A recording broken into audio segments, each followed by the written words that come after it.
Peace. What's good, family? This is not going to be a video on race, but I was a political science major, and this is a critique of American politics.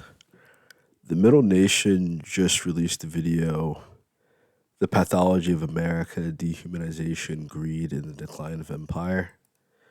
And this was actually going into college, so this is something I started studying in high school, was the rise and fall of all the different empires, what made each empire fall, what made people rally towards these empires, and how that relates to America, mainly the rise and fall of Rome and the rising and the current falling of America as we've been watching. So I probably started that circa 2008 around the housing crisis and everything that was going on then in the entire country. You know, it affected my family very deeply because my mom was on furlough and my teachers were dealing with a recession. And I'm watching all these adults like struggling in a way that I'd never seen before. While I guess most other people were just kind of like, lolly, lolly, law, that won't happen to me. I had the perspective that this is happening to dozens of people before me. So this must be dozens of people in another city, which is hundreds of people, which is thousands of people state to state, which is millions of people across the entire country. So this is an issue. And it turned out to be a major issue. I started doing research, doing the paper and legwork there. I later went on to college to study political science, psychology, and English. And I would honestly say that it might have been personally factors in my life that were making me sad and depressed. But I feel like a large part in which caused the depression was the topic I'm about to discuss. And it's not necessarily a racism. I feel like it's a state beyond that. You know, that had to be created, just like sexism and gender roles. This had to be created. I don't believe there's anywhere in the Bible that it says that a woman's job is to cook and clean. I feel like that just kind of got implied at some point in time. Because if you look at most like restaurants and most kitchens, like professional kitchens, it's all dudes. So the pathology portion is like spot on. The dehumanization portion is spot on. But what I would argue against Mr. Shahid Bolsen, rather respectfully, is that you take the dehumanization as if it's something that is happening on the basis of being non-white or the basis of being a skin color. I don't really feel as though I grew up around white people my entire life.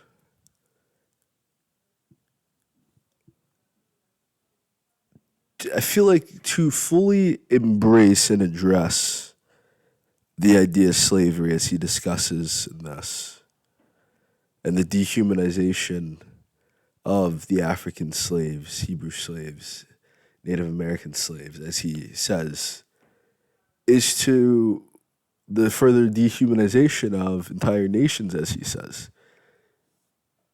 You have to first analyze the entirety of the lifestyle and culture in America. And it's not just the deep dehumanization of non-white people. I feel like the most important thing I have observed and researched and studied is the centuries-long, millennia-long mistreatment and dehumanization of white people by other white people, white countries to other white countries. Even once you get into the inter-hierarchical racism of being an Anglo-Saxon or being Polish or being Slavic or being Russian, it's like people talking kind of jokingly about there being like a hierarchy of Asians where like Japanese and Chinese are on top and any brown skin Asian is on bottom essentially. I'm not Asian. I can't like speak for you. People talk about the Hindu caste system and the people at the very bottom of the caste system being basically social pariahs.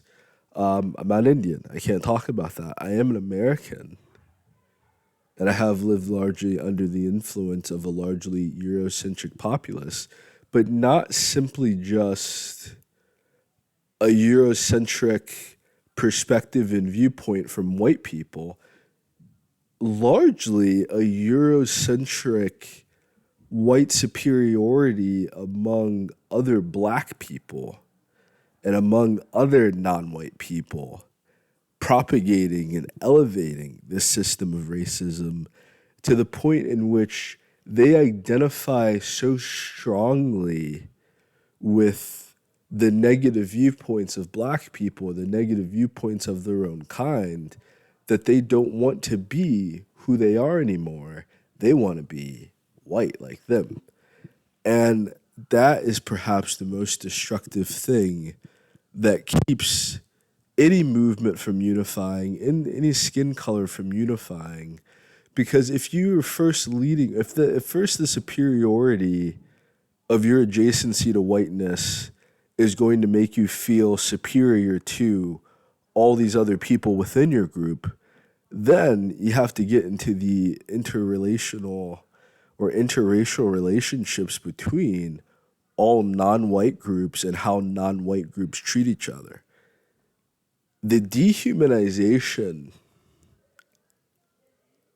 of the white on white criminal, and a trope that I've been introduced to rather recently that I believe Shahid Bolsen and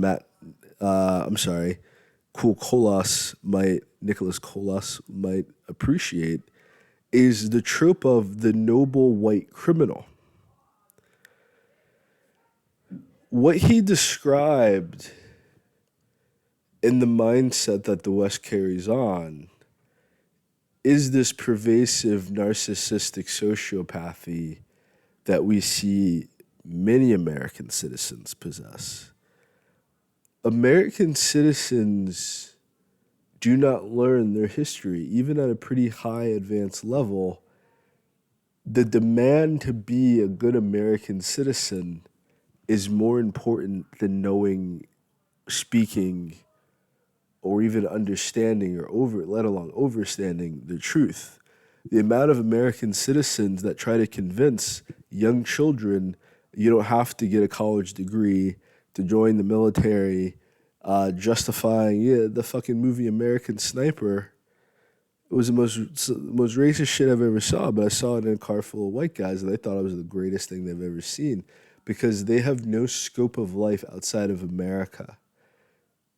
Some people travel, but they travel to be a tourist and to essentially feel superior to other countries and other nations through their meagerly accrued wealth. And this is the goal of all American citizens. The goal of all American citizens is to feel superior to other people, to feel better than your family members, to feel better than your friends, to feel better than your neighbors, to be surrounded by people that can do financial things for you, to the point in which I identify and see many relationships no longer in my life due to many different choices I've made to not be a Western ideologue. And I think it's very important that we do stop speaking about this in terms of racism. We do stop speaking about this in terms of white supremacy because there is truly nothing superior at all.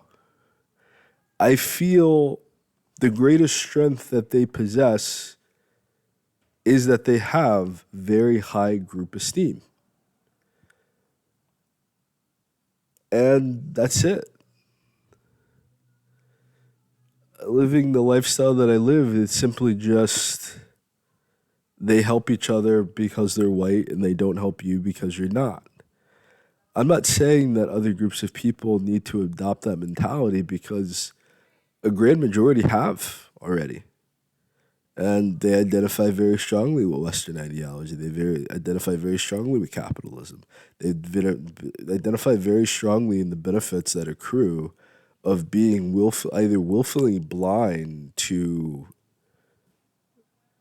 the global system of human slavery, essentially, to take a meager position in which they are a house nigga, basically.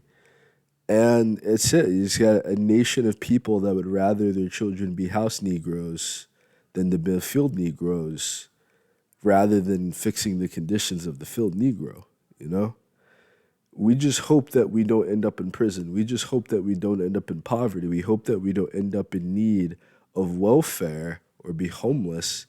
And this is really it. Like the only reason that while most people are living the lives while they're living, even when they can't afford their bills, even when they can't afford their lifestyle, even when things have become far more difficult than they need, and they desperately need a change of lifestyle, a change of culture, a change of the way in which their nation is run, they don't possess even the basic building blocks of capability to see life any other way. They are so wrapped up in justifying the crimes against humanity that they've committed, the crimes against humanity committed against them, the idea of ever holding these people accountable is it's beyond the average American's scope of understanding. And the only way that they can view that is through world war, civil war, mass violence, because what he said is very important. It's like they have not civilized. This began with a bloody colonial war, and it's continued to be a bloody genocidal mess. And worst of all, they call themselves Christian, not the and the reality is that the totality of most Europeans and white Americans, they're actually like agnostic or atheist or Satanist. The grand majority of white people do not identify with God in any way, shape, or form whatsoever. I feel like that's a very important thing too, because this entire time in America specifically, because the media is just so good, because they gave refuge to all of the Nazis, and then they created Israel because they didn't want to take in too many Jewish citizens, which is pretty fucked up, because they waited until the last minute to join the Holocaust to begin with, and now they're acting like they care about the well-being of Israelis. It's very sick, the levels of mental gymnastics that Americans play on a day-to-day basis. And it wasn't until I reached a certain point in which I have a problem solving mentality, you know? I could very readily identify. I was an uh, undergraduate student government senator. This doesn't matter anymore, but it's just an observation of the time period. And I can only look at things through my capacity on undergraduate student government as a senator. And you would hope that as a senator that you would have a certain amount of influence, a certain amount of power, a certain amount of like way that things can be done, but you essentially do not. And you aren't a representative of the student body to the administration. You are a representative of the administration to the student body. And that is a very different issue, you know, that they're deciding a lot of these things on the basis of who's an undergraduate student government when they want to serve a policy. But a lot of these students are simply just doing whatever's going to be a great line of their resume, doing whatever is going to benefit them in the short term and midterm. There is no real ethical education, excuse me, no real ethical education of right or wrong, because the entire basis of Western philosophy is questioning God. Western philosophy wasn't born to save white people from white people or save the Romans from the Romans, so to speak. Western ideology was born to justify what the Roman Empire has been doing for 2,000 years now. People want to talk about African slavery, and I feel like it's very neglectful to the real issue here. And it's the reason why there's a huge disconnection between You know, a black person might come from Africa, a black person that might come from the Caribbean, and a black person that might have come from America, but as an American Negro, I can tell you, it just sounds like a bunch of niggas bragging about which plantation that they came from was the best. Because this massa didn't beat them as much, or this massa spoke a different language. And it's like people feel this kind of superiority on the basis of which European colony has colonialized them, and which European colony decided to give them liberty and freedom, and which like it's a very sick ideology that completely neglects what has happened here. Because I hear many Africans say, "Oh, I'm African. I've never been a slave." Where do you think we came from? It's being colonialized is not comparable to being a slave. It's its own indignity within itself, but it's still an indignity, like, nonetheless. And to want to so desperately and so badly to identify with this oppressor class, I can understand wanting a better life for yourself. I can understand wanting to gain education, gain mastery, gain skills. I can understand wanting to be wise, wanting to grow old. I don't understand the hyper identification with whiteness. I get it in the sense that many non white people, specifically black people, I'll speak from my own perspective, are insulted heavily, admonished, if not ostracized, for taking these pathways that are typically considered white. And it just leads me to the point that America is too far gone.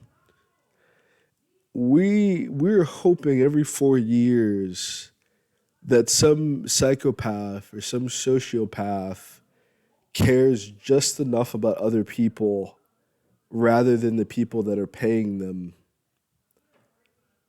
to do the right thing, and it hasn't happened in America once. They can't agree on doing anything to help American citizens. They don't want to do anything to help American citizens. And it's kind of scary, the way that Americans' viewpoints of politics are, that your real issue here, Shahid Bolsen, is that the grand majority of Americans don't even participate in politics to begin with. So, right around 50% of the nation just don't involve themselves in what's going on. So, you really just have a very small percentage of Americans who are obsessed with trying to kill the rest of the world. But these people that are obsessed with killing the rest of the world, they're very ambitious. They have a very big goal.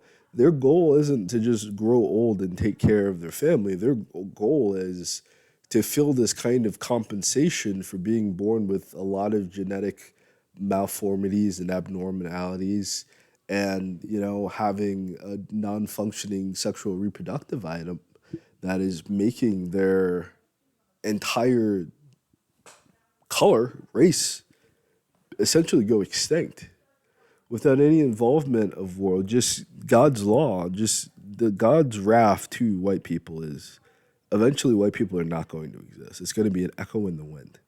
It's going to be,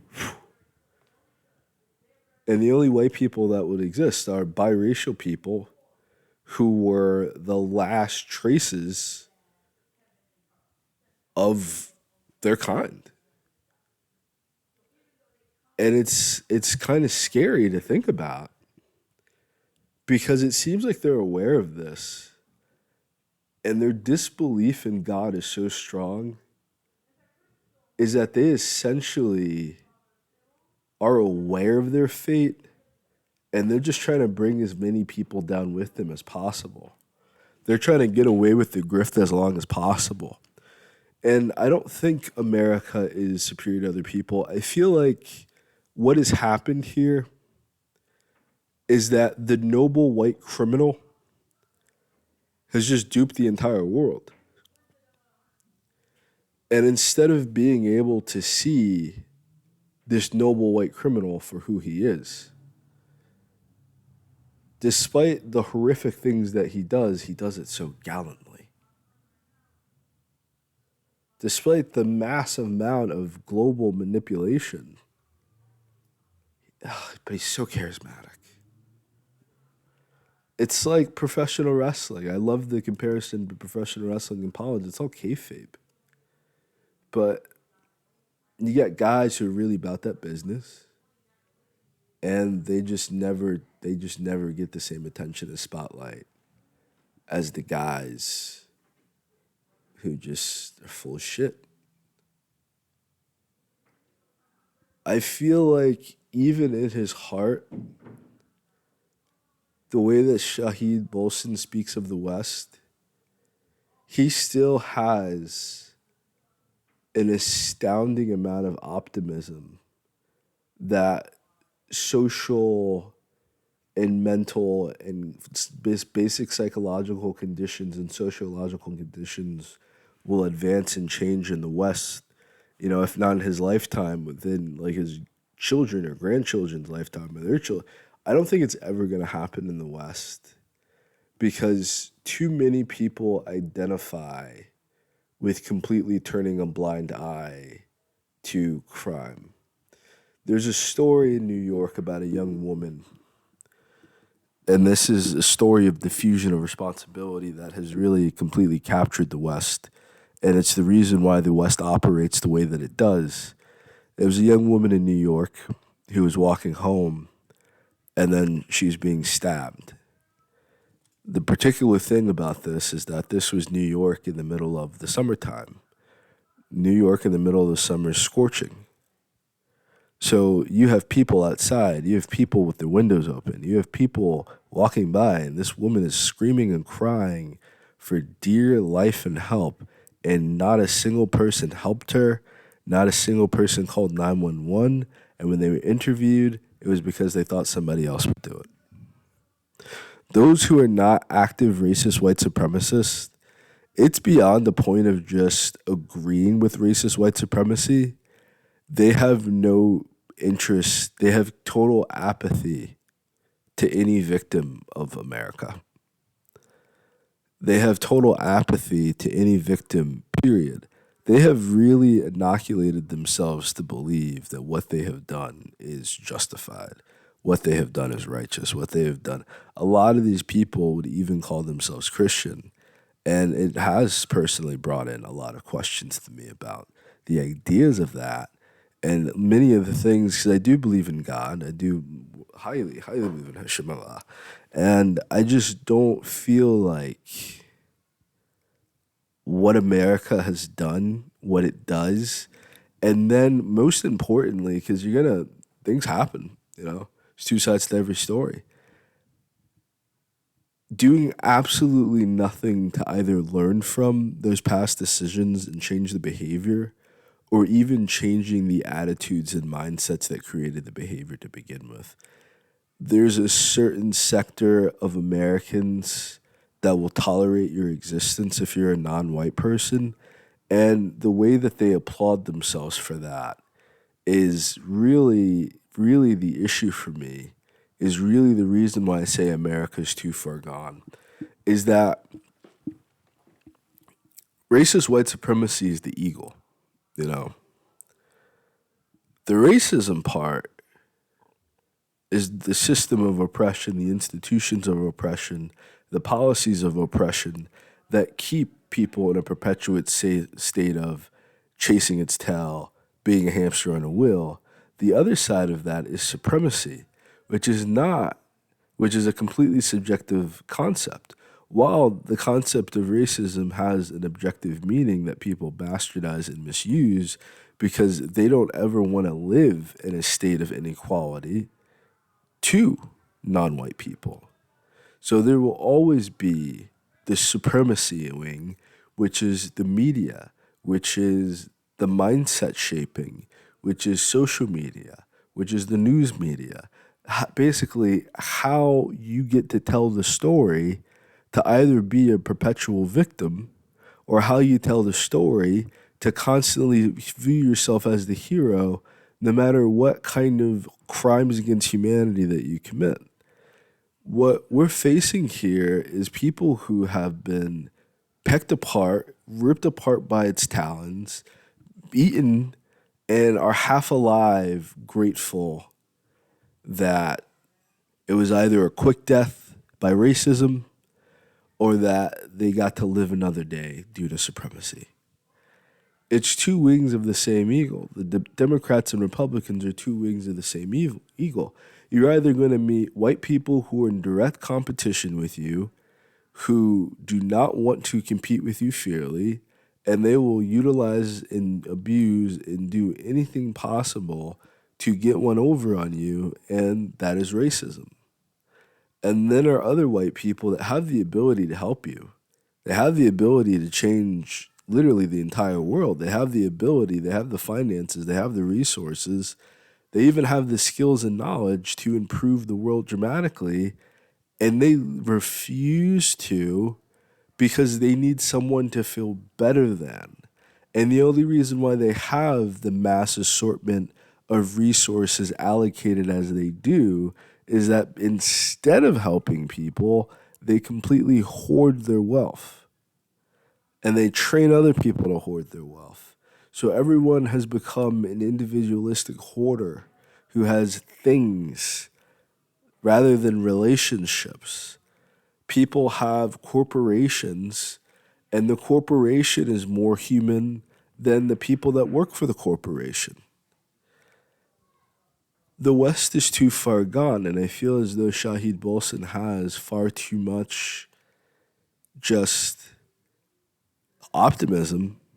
Because as an American citizen looking at this, it's people still don't believe in the past. It's like you couldn't tell these people the truth if you tried. You couldn't tell these people the truth if you had it written on their forehead. And it's like they don't want to know the truth. They want whatever is happening next. They inoculate their kids on violent video games, violent movies, violent TV shows, and despite us seeing a direct correlation between the two, they will still justify and say, it doesn't influence the kids. It doesn't influence us. I feel as though any optimism that things will change in our lifetime is a bit naive and very gullible because you're meeting people who are in positions of superiority to you due to the actions taken for the past 500 centuries, and not simply just in America, across the entire globe. You're not just dealing with a culture that has enacted these atrocities upon other people for 500 centuries. You're dealing with a culture and you're dealing with the people that have been doing this to each other for thousands of years.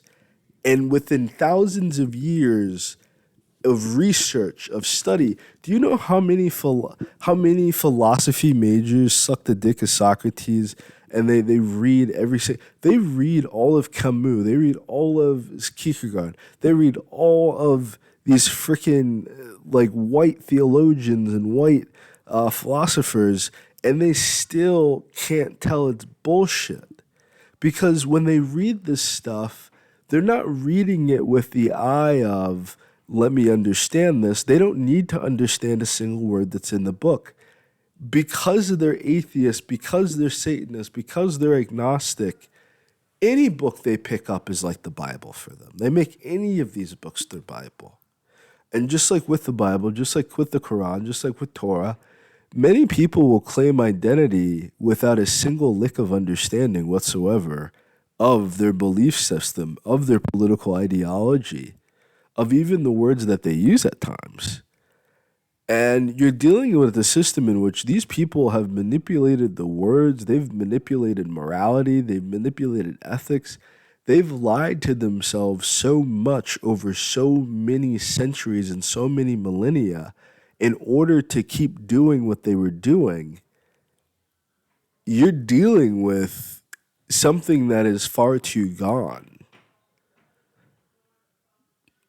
I think pathology is a great word, but I think if anything, the pandemic, the epidemic, I think that psychosis, that placebo psychosis of the mention of anything nuance, anything creative, anything non-white puts people in such a deep state of freezing and fear and paranoia and paralysis that it takes years of their life. It's like you're competing with someone who's telling you, you guys are in a baking competition, and they tell you if you turn on the oven, you're going to die. And you don't know this person from Sam Hill, but if they tell you that if you turn on the oven, you're going to die. So you're trying to win this baking competition and you can't even turn on the oven. Meanwhile, they're baking the worst possible bread possible. And they're telling you you can't use your oven, but they're using their oven for fucking crime for this bullshit. The amount of nations that aren't able to utilize their own resources, their own natural resources that come from their ground, because it does not help Europe. And if they don't help the EU and NATO will go to war against them. That's a mafia. That's organized crime. You're not dealing with a superior human being. You're dealing with a criminal. You're dealing with a criminal that's a criminal might stop committing crimes, but a criminal is still a criminal at the end of the day. And the whole goal is to repent from that, to be born again, to find a new life, to find a new walk of life, to find new habits and behaviors to get you some honest living or to build a wealth in a fashionable manner. You're dealing with criminals that have, one, never apologized for their crimes, never repented for their crimes, never even accepted responsibility and blame for their crimes, deny all research and evidence against their crimes, and they don't feel sorry. There's zero remorse for what was done. So you're not just dealing with a group of people in which a select few, let's say just 20% of Americans are hardcore racist white supremacists. About 50% are completely apathetic and agnostic on all issues and topics. They will overlook kids getting murdered, whether that's kids getting killed in schools or kids getting killed in hospitals. And then the other side will debate about how the kids in the schools getting killed is a reason why they should kill kids in hospital. And the kids that kill the kids in hospitals will say the killing in schools are the reasons why they need. It's like there's just so much. It's like arguing with a dysfunctional human being, talking to a white person about racism, talking to a white person about capitalism, in which this person can't see anything other than their mental illness. They can't operate in any other function other than mental illness. So you have to be very careful about walking around with them. It's like walking on eggshells with them because they don't have the emotional stability to actually talk about this and actually they have rhetoric, they have knowledge, they have training programs on how to deal with these situations to keep their jobs because they're as much at stake as anybody else is. That's why they have these proxy wars. That's why they'll put their own people there or they'll hire your people to kill them for you just to say that you did it to yourselves. It's just really sick how they operate and the levels in which they operate, but it's a system that they've been utilizing for thousands of years. And instead of fixing it, instead of correcting it, they feel as if it's not broken for them. They don't need to be bothered by it. And they're going to do whatever the hell they want to do, regardless of what anybody says to them, because they killed God.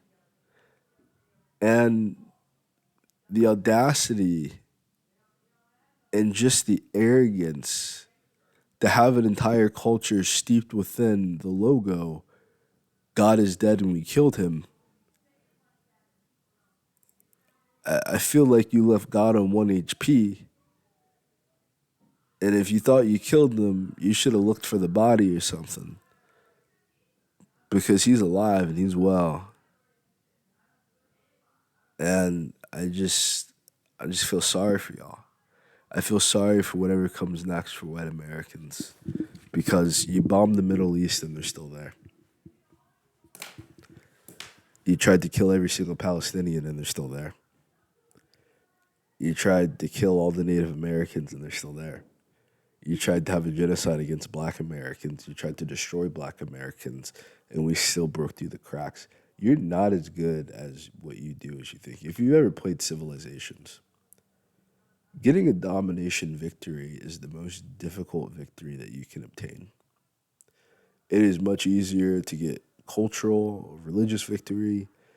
There used to be an economic victory.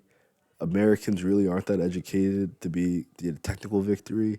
So you have to resort to violence all the time because you don't have the emotional maturity to face your actions, to repent of it, or to even just deal with the amount of childhood trauma that comes from being a white citizen and the daily lives that a lot of you have lived to want you to shoot schools, to want you to have guns, to want you to fucking, not ever be a parent because your childhood sucked. I don't feel like being white is going to help you or save you. It's like thinking that being rich is going to suddenly save you and solve all your problems. Being rich will solve your financial problems. What is being white going to solve for you? Unless you are an atheist, unless you are a Satanist, if you believe in God, why would you ever want to be associated with these people? If you truly believe in a God, like why would you want anything to do with these people and what is obviously coming to them? So I gotta go. That's my thoughts. This is a thought of not just one Shahid Bolsen video, but many that I've watched. And I feel as if he's far too optimistic about the West.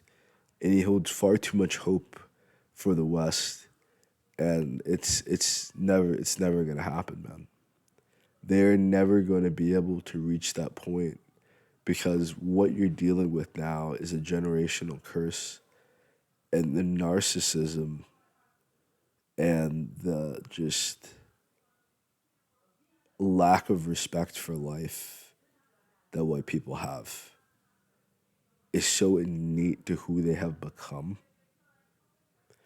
It's like being in an abusive relationship hoping that they've really changed. But I just have to not make them angry again. So if you're willing to live in a world in which like you just can't address white people with anything that they've done because they're either gonna gaslight you into getting arrested or gaslight you into getting yourself lynched or gaslight you into them getting a clip bite that they can edit and manipulate to their means. It's like you have way too much hope for these people. And I really respect it. I really do, genuinely, I really respect it. But as an American citizen living in America, and I haven't been like all over America. I've been to a great deal of it. You know,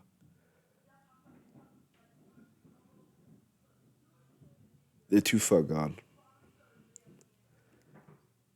They're too far gone.